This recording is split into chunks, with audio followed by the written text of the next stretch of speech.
नमस्कार, मैं अमित और आप देख रहे हैं आंखें न्यूज 24। बिहार और बंगाल में वज्रपात गिरने से मृत्यु होने पर केंद्र सरकार के द्वारा कोई मुआवजा नहीं दी गई, जिसको लेकर आज जदयू के प्रदेश कार्यालय में पार्टी के मुख्य प्रवक्ता और विधान परिषद के सदस्य नीरज कुमार ने प्रेस कॉन्फ्रेंस कर प्रधानमंत्री नरेंद्र मोदी पर जमकर निशाना साधा और कहा कि प्रधानमंत्री जी वज्रपात से मौत होने पर भी मुआवजा देते हैं। हम उनसे गुजारिश करते हैं कि इस पर विचार करें। वह मुख्यमंत्री नीतीश कुमार की सराहना करते हुए उन्होंने कहा कि हमारे मुख्यमंत्री नीतीश कुमार राहत कोष से 4-4 लाख रुपए मुआवजा देते हैं और केंद्र सरकार सिर्फ मुखौटा बनी रहती है। वहीं आगे उन्होंने बिहार में हो रही आपराधिक घटनाओं पर कहा कि पहले तो एनसीआर का रिपोर्ट जारी करे, केंद्र सरकार की देश में कितनी घटना कहां हुई है, सिर्फ बिहार को लेकर लोग बैठे हुए हैं। बिहार में सुशासन का राज है। बिहार में अगर कोई घटना घटती है तो तुरंत कार्रवाई होती है। वहीं राजभवन और बिहार सरकार के बीच टकराव को लेकर कहा कि कोई टकराव नहीं है, यह सिर्फ भारतीय जनता पार्टी प्रोपेगेंडा फैला रही है। तो बीजेपी के प्रदेश अध्यक्ष हैं, उनका तो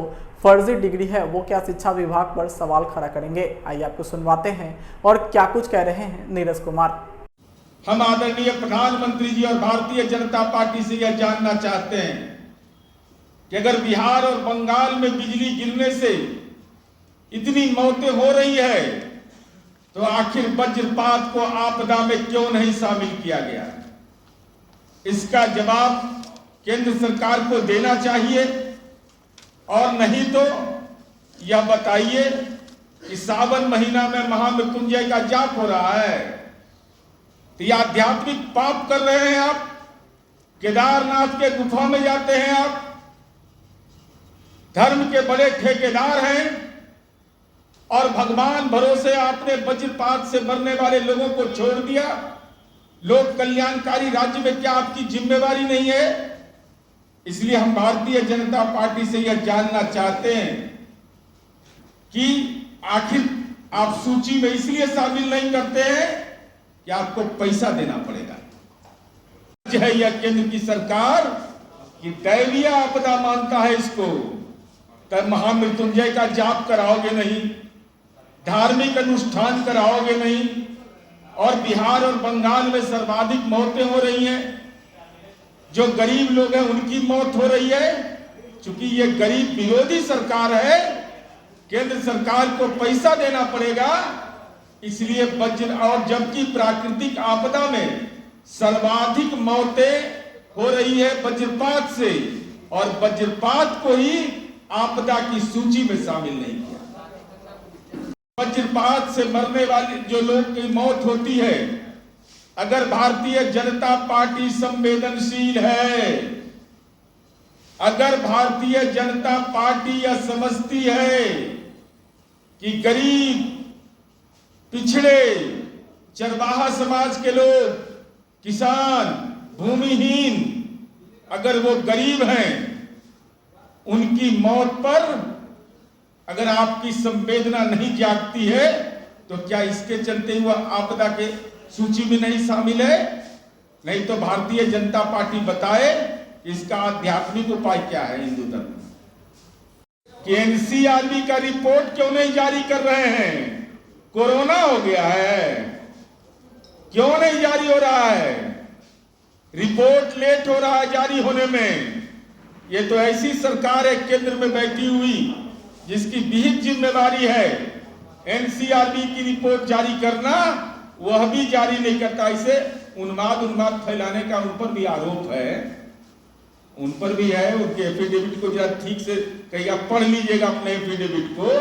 सामाजिक उन्माद फैलाने का आरोप केंद्रीय गृह राज्य मंत्री पर जारी करके कहा कि माननीय मुख्यमंत्री नीतीश कुमार जी और महामहिम में वार्ता हुई उच्चतर शिक्षा के बारे में। अब माननीय सम्राट चौधरी जी प्रतिक्रिया दे रहे हैं इस पर। बताइए तो भाई, आप पढ़े हैं, फर्जी डिग्री आपका है, फर्जी डिग्री नहीं, फर्जी डिग्री वाले उच्चतर शिक्षा के बारे में माननीय मुख्यमंत्री जी राजभवन पर वार्ता कर रहे हैं, करने 3 महीने 13 में भी बयान दे रहे हैं। बताइए, इनको राजभवन का विज्ञप्ति भी इन्होंने नहीं पढ़ा, जिसमें राजभवन ने कहा कि माननीय मुख्यमंत्री जी से वार्ता हुई उच्चतर शिक्षा के संबंध में। कहीं कोई विवाद नहीं, और संवैधानिक पदों पर बैठे हुए व्यक्ति का सम्मान करना संवैधानिक संस्थाओं का सम्मान करना माननीय नीतीश कुमार जी की 18 वर्ष की कार्यशैली है। न विधायिका में टकराव, न न्यायपालिका में टकराव, न किसी भी संस्था से टकराव माननीय नीतीश कुमार जी का हुआ है। जिनका टकराव होता है ना, वही प्रवचन देते हैं। शराबबंदी समाज के सारे तबके के हित में है। पूर्व मुख्यमंत्री आदरणीय जीतन राम मांझी जी राज्य के पूर्व मुख्यमंत्री रहे। उनके सवाल से ही हम सवाल निकाल कर कह रहे हैं कि आदरणीय जीतन राम मांझी जी, शराब पीने से प्रोटीन, कैल्शियम, सोडियम कौन कौन सा बेहतर होता है, कृपा करके इसकी जानकारी दे दीजिए। टोल फ्री नंबर जारी है, टोल फ्री नंबर पर जारी करिए। यहाँ नहीं, देश में कहीं भी पीते हुए पाए जाइएगा, सरकारी पदाधिकारी हो तो कार्रवाई होगी आप पर। अगर आपने अभी तक हमारे चैनल को सब्सक्राइब नहीं किया है तो हमारे चैनल को जल्द से जल्द सब्सक्राइब करें, लाइक करें, शेयर करें और कमेंट करें। क्या आप पत्रकारिता के क्षेत्र में अपना कैरियर बनाना चाहते हैं?